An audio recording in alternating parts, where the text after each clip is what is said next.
आता जो तुम्ही प्रिव्ह्यू पाहिला तो क्रिएट करणं अगदी सोपं आहे. सर्व एडिटिंग तुम्हाला आपण ह्यामध्ये सांगितलेलं आहे. चॅनलवरती कोणी नवीन असेल तर पटकन आपल्या चॅनलला सबस्क्राईब करून ठेवा. अशा तुम्हाला ट्रेंडिंग टॉपिकवरती टोटल आपल्या चॅनलवरती मिळून जाईल. आणि हा जो व्हिडिओ आहे पण कॅपकटमधून क्रिएट केलेला आहे. तर हा व्हिडिओ क्रिएट करण्यासाठी कॅपकट ते ओपन करायचं आहे आणि इथे कॅपकट ओपन केल्यानंतर न्यू प्रोजेक्टचं ऑप्शन आहे त्यावरती क्लिक करायचं आहे आणि सिम्पली तो तुमचा जो फोटो इथून सिलेक्ट करून इथून ॲड करायचा आहे. फोटो ॲड केल्यानंतर खाली तुम्हाला खूप सारे ऑप्शन मिळून जाईल. त्यामध्ये तुम्हाला रेशोचं ऑप्शन त्यावरती क्लिक करायचं आहे आणि तुम्हाला 9.16 रेशो आहे इथून सिलेक्ट करायचं आणि बरोबर चिन्हावरती क्लिक करायचं आहे. त्याच्यानंतर हा फोटो आहे त्यावरती क्लिक करून 2 बटने हा फोटो सेट करायचा स्क्रीन बरोबर. ह्या त्याच्यानंतर इथून परफेक्ट सेट करून घ्यायचा अशा प्रकारे. इथून हा फोटो सेट झाल्यानंतर इथून बॅक करायचे आणि इथून ओव्हरलेच ऑप्शन त्यावरती क्लिक करायचं आणि ॲड ओव्हरलेवरती क्लिक करून आपण जो बीट मॉडेल दिला मटेरियलमध्ये तो तुम्हाला इथे सिलेक्ट करून सिम्पली इथून ॲड करायचा आहे. हा बीट मॉडेल इथे ॲड केल्यानंतर त्याच बीट मॉडेलवरती क्लिक करायचं आहे. खाली थोडं इथे स्क्रोल करू इथे तुम्हाला एक्स्ट्रा कॉडूचं एक ऑप्शन आहे सिम्पली त्यावरती क्लिक करून द्यायचं अशा प्रकारे. त्याच्यानंतर इथून आपलं जे सॉन्ग आहे इथून ॲड होऊन जाईल. सॉन्ग ॲड झाल्यानंतर हा जो फोटो आहे त्यावरती क्लिक करायचा. ह्याच्या फोटोची लेंथ आहे की आपलं जे सॉन्ग आहे तिथपर्यंत न्यायची. नेल्यानंतर सिम्पली पहिले एन्जॉय यायचं त्या फोटोवरती क्लिक करायचंय.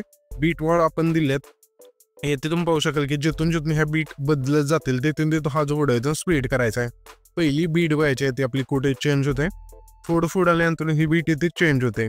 ह्याच फोटोवरती क्लिक करायचं अशा प्रकारे आणि सिम्पली पहिलं ऑप्शन स्प्लिटचं आहे त्यावरती क्लिक करायचं आहे.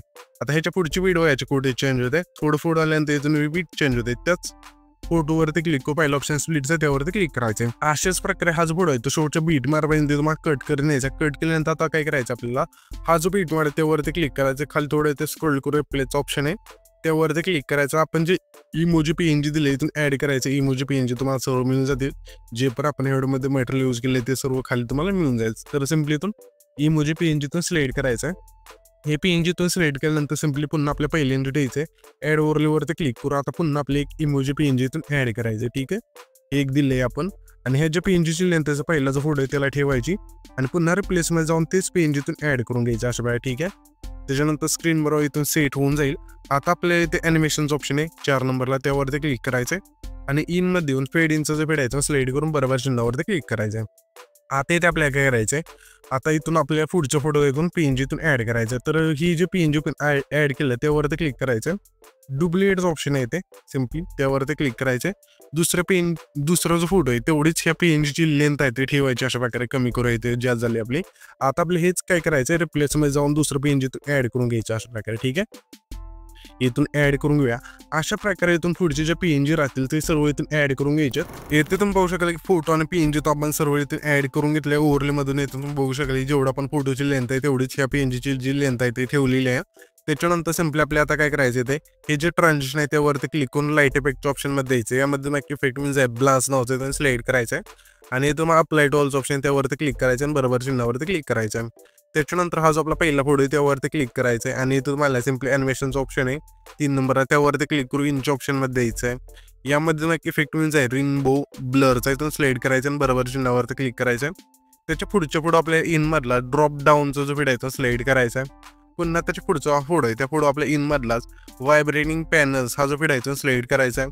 पुन्हा त्याच्या पुढच्या फोटो आपल्याला इनमधलाच स्क्रीन विपचा जो फोटो आहे तो सिलेक्ट करायचा आहे. पुन्हा त्याच्या पुढच्या फोटो आपल्या इनमधलाच डायनामिक कॉम्प्रेसाइड हा जो फोटो आहे तो सिलेक्ट करायचा आहे. पुन्हा त्याच्या पुढच्या फोटो आपल्याला इनमधला सिम्पली वेव्ह सेकचा जो फोटो आहे तो सिलेक्ट करून बरोबर चिन्हावरती क्लिक करायचं. त्याच्यानंतर पहिल्यांदा ठेवायचं इफेक्टचं ऑप्शन त्यावरती क्लिक करायचं. व्हिडिओवरती क्लिक करू येतो महिना ओपनिंग अँड क्लोजिंगच्या ऑप्शनमध्ये द्यायचं. यामध्ये मग इफेक्ट येथून तुम्हाला इफेक्ट मिळून जाईल वेब बोर्ड इथून सिलेक्ट करायचं आणि बरोबर चिन्हावरती क्लिक करायचे आणि ह्याच्या पिक्चर लेंथ असेल पहिला जो हा फोटो आहे तेवढीच ठेवायची. त्याच्यानंतर ॲडजस्टवरती क्लिक करून स्पीड 20 ठेवून बरोबर चिन्हावरती क्लिक करायचं. हे दिल्यानंतर इफेक्ट आता आपल्या पुन्हा पहिल्यांदा द्यायचं. इफेक्टवरती क्लिक करू तुम्हाला लाईट इफेक्टच्या ऑप्शनमध्ये द्यायचं. यामध्ये तुम्हाला इफेक्ट मिळून जाईल पिंक ब्लिंक्स इथून सिलेक्ट करायचं आणि बरोबर चिन्हावरती क्लिक करायचं. हे जे पिक्चर लेंथ असं पहिल्या फोटोपासून शेवटच्या फोटोपर्यंत न्यायची.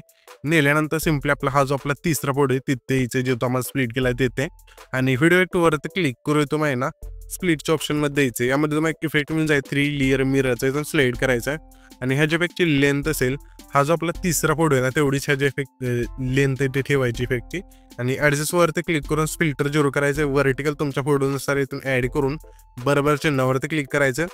त्याच्यानंतर हा जो आपला आहे ना शेवटून 2 नंबरचा फोटो आहे तिथे यायचे. आल्यानंतर इथे आपल्या व्हिडिओ वरती क्लिक करू इथं आहे ना डेकोरच्या ऑप्शन मध्ये यायचे. यामध्ये नक्की इफेक्ट मिळून जाईल मिनी रिम्बोचा इथून स्लाइड करायचा आणि सिम्पली हा जो व्हिडिओ आहे ते आपला क्रिएट होऊन जाईल. तर हा जो आपण व्हिडिओ क्रिएट केलाय तो सेव्ह करण्यासाठी वरती जो एक्सपोर्टचा ऑप्शन आहे त्यावरती क्लिक करायचे आणि इथे तुमचा जो व्हिडिओ आहे इथून एक्सपोर्ट होऊन जाईल.